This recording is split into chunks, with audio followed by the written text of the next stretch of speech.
Hello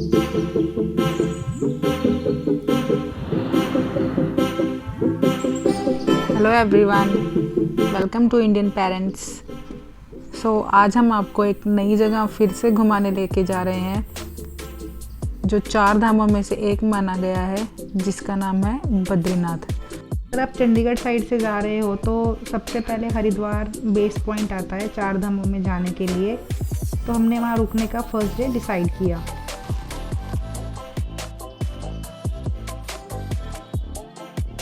Haridwar पहुंच के यहाँ ये देखिए आप, जो ऑटोस चलते हैं इनका 10 से 20 रुपया किराया होता है एक जगह से। अगर आपको कहीं और जाना है, हर की पौड़ी तक जाना है, वहाँ तक तो सीधा नहीं जाते, ये एक पहले ही स्पॉट, एक चौक आ जाता है, वहीं पे उतार देते हैं ये। सो स्टे करने के लिए हमने दोस्तों एक ललित आश्रम हरिद्वार में है, वहाँ पे बुक किए थे अपने रूम्स। काफ़ी अच्छा है जो ललित आश्रम है। उसके साथ में माता महेश्वरी जो आप ये मंदिर देख रहे हैं वो है। यहाँ पे दिन रात भजन कीर्तन होता रहता है। इसका जो किराया है वो 800 से शुरू हो जाता है, जिसमें खाना इंक्लूडेड रहता है।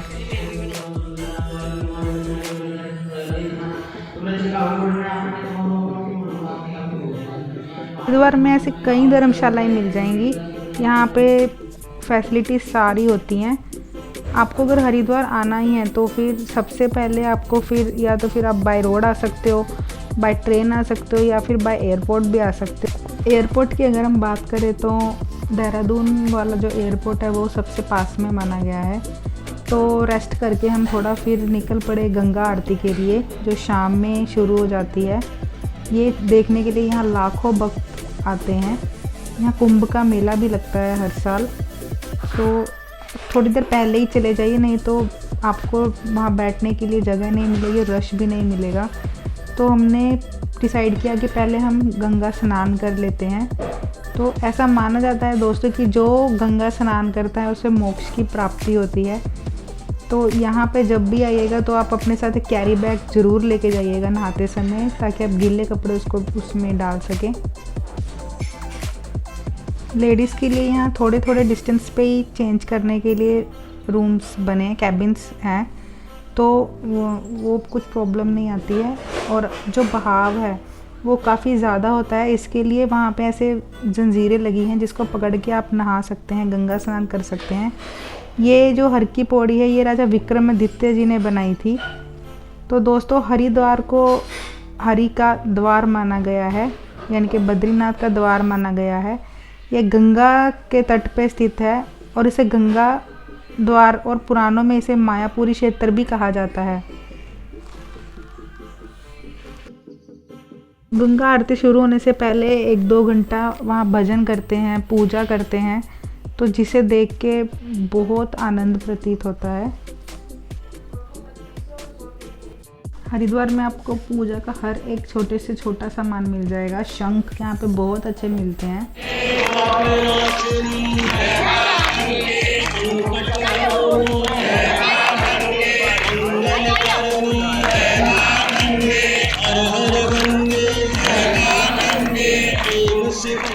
दोस्तों ये ना दूसरी धर्मशाला है, मंडी गोविंदगढ़ धर्मशाला, जहाँ हम आते वक्त रुके थे। ये अगर मैं कंपेयर करूँ ललित आश्रम से तो ये ज़्यादा अच्छे हैं। यहाँ का खाना भी बहुत ही ज़्यादा टेस्टी था। रूम्स भी एकदम 5 स्टार होटल से कम नहीं थे, और पार्किंग के लिए भी काफ़ी जगह है यहाँ। यहाँ पे ये मंदिर है अंदर की तरफ, और जहाँ पे सारे भगवानों की फ़ोटो लगी है। तो आप वो भी अपने बच्चों को बता सकते हो कि हमारे कौन से भगवान हैं, क्या नाम है। और ये विष्णु जी की मूर्ति है जो बहुत ही ज़्यादा सुंदर है।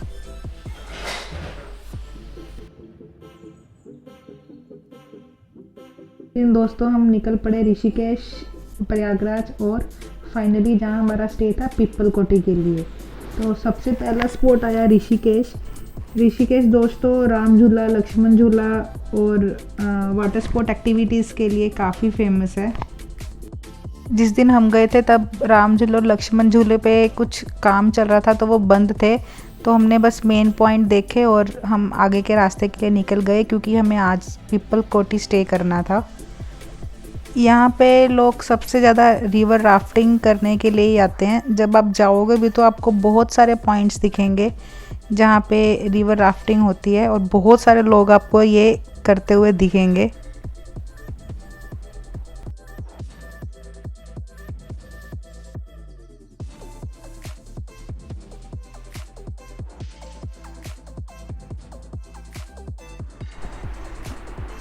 फिर आगे रास्ते में जो पॉइंट आया ऋषिकेश के बाद वो था सबसे फेवरेट प्रयागराज, जिस पे काफ़ी सारे वीडियोस आपको इंटरनेट पे सोशल मीडिया पे दिखेंगे। ये देखिए कि बहुत ही ज़्यादा ब्यूटीफुल है ये देखने से। ऊपर से हम नीचे की तरफ तो नहीं गए क्योंकि हमने आगे जाना था। ये दो नदियों के संगम से बना है, अलकनंदा और भागीरथी। यही आगे जाके दोस्तों गंगा माँ बनती है। यही जो हरिद्वार में जो पानी है आपको यही मिक्स होके गंगा के रूप में दिखता है। ये जो नज़ारा है ऊपर से बहुत ही ज़्यादा ब्यूटीफुल था देखने में, आप देख ही रहे हो।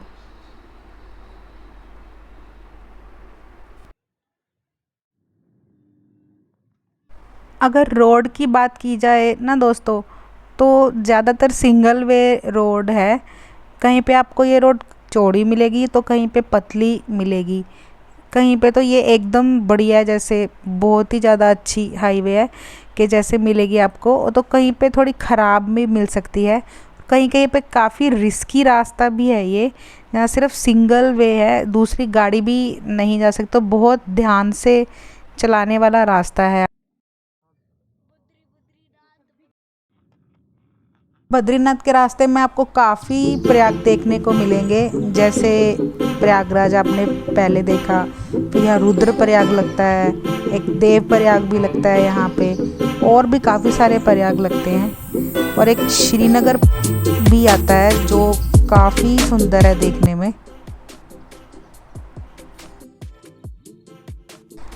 अगर हम व्यूज़ की बात करें दोस्तों, तो काफ़ी सुंदर और ब्यूटीफुल व्यूज़ दिखेंगे आपको रास्ते में। और पहाड़ भी इतने ऊंचे पहाड़ दिखेंगे, शायद ही आपको हिमाचल में आपको ऐसे पहाड़ दिखें, या फिर दूसरी और कहीं जगह। काफ़ी हाइटेड पहाड़ है यहाँ पे। अगर हम आने की बात करें तो यहाँ पे मई में द्वार खुल जाते हैं और अक्टूबर एंड या फिर नवंबर स्टार्टिंग तक खुले रहते हैं।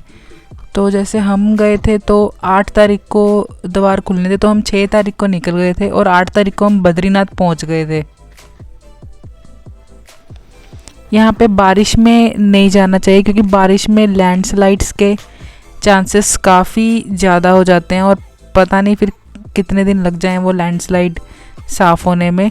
तो इसलिए बेटर है कि आप सबसे ज़्यादा मई और जून में प्लान कर सकते हो, या फिर अक्टूबर में प्लान कर सकते हैं, एंड के मंथ्स में और स्टार्टिंग के मंथ्स में। जैसे अभी भी आप देख ही रहे हो कि एक थोड़ा सा लैंडस्लाइड हो गया था, तो वहाँ पे हमें 2-3 घंटे रुकना पड़ गया जब तक वो साफ़ नहीं हुआ। इतने में बच्चे जो है मस्ती कर रहे हैं, आप देख रहे हो गाइस। फिर एक पॉइंट आता है कि हमें क्या क्या चीज़ें लेनी चाहिए जब इतनी दूर जा ही रहे हैं और पूरी फैमिली भी है साथ में। तो आप कभी भी जब हाई एल्टीट्यूड एरिया पे जाते हैं तो अपने साथ कपूर को ज़रूर रखें, ताकि जब थोड़े चक्कर आने लगते हैं तो उसको सूंघने से वो चीज़ ठीक हो जाती है। सेकंड थिंग, आप अपने मेडिसिन्स लेना कभी भी मत भूलिएगा। वैसे तो मेडिसिन्स की शॉप आती हैं रास्तों में, लेकिन फिर भी साथ में हो तो ज़्यादा बेटर है। जैसे पेन किलर हो गया, फीवर की मेडिसिन हो गया, या जिन लोगों को डायबिटिक और बीपी की मेडिसिन है वो। और एक रेनकोट लेना मत भूलें। देन अदर थिंग इज़, आप बद्रीनाथ में थोड़ी ठंड रहती है, तो उस हिसाब से एक दिन के लिए आप कोई जैकेट या फिर स्वेटर ज़रूर लीजिए, ताकि आपको वहाँ प्रॉब्लम ना हो। वहाँ पे भी मिलते हैं, लेकिन अपने साथ कैरी करना ज़्यादा बेटर है। तो दोस्तों बस पीपल कोटी पहुँचते पहुँचते रात हो गई थी, तो हमने जो होटल किया था विनायक, वहाँ हमने स्टे किया। आज 7 मई थी और अमित का बर्थडे था, तो कहीं से हमने केक और पेस्ट्रीज का कुछ अरेंजमेंट किया और अमित का बर्थडे सेलिब्रेट किया। आप देख रहे हो सारी फैमिली साथ में है।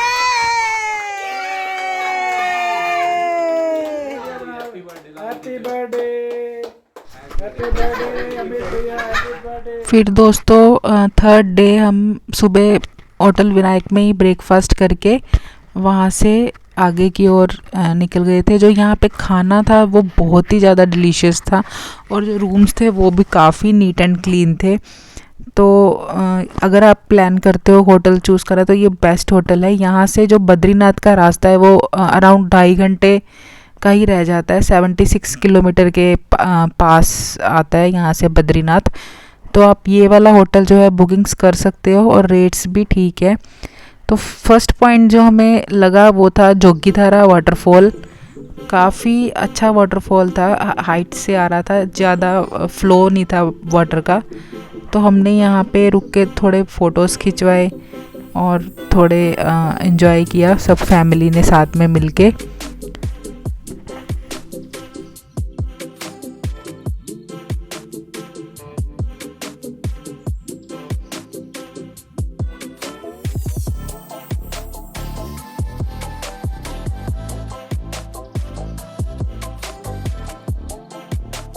भी अब दोस्तों सड़क देख रहे होगे तो काफ़ी चौड़ी सड़क है आगे बद्रीनाथ तक। देखिए आप, मतलब 2 गाड़ियां आराम से आ जा सकती हैं। और जो व्यू है ना वो देखिए, वो बहुत ही ज़्यादा सुंदर व्यू है। एक साइड में पूरी खाई है और दूसरी साइड मतलब हम जहाँ सड़क है जिस पे हम जा रहे हैं, और जो पहाड़ है ना उनकी आप हाइट देखिए। ऐसा नज़ारा आपने कहीं नहीं देखा होगा। यहाँ पे आना एक बार वर्थ है। देन अदर पॉइंट था दोस्तों नरसिंह टेम्पल। जो भगवान नरसिंह है उनकी यहाँ पे मूर्ति है। तो ऐसा माना जाता है कि यहाँ पे ना एक छोटी मूर्ति है नरसिंह भगवान की। उनकी जो एक बाजू है ना वो अपने आप पतली हो रही है।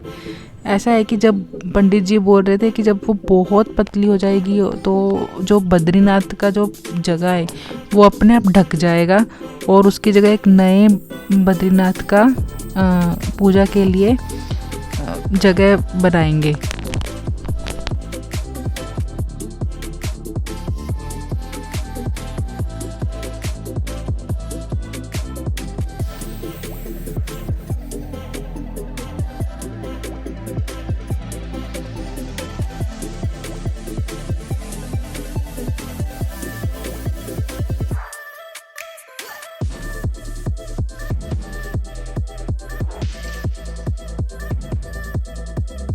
वीर का गाना सुनते सुनते ही एक नेक्स्ट बहुत ही इम्पोर्टेंट पॉइंट आया जिसका नाम था हनुमान चट्टी।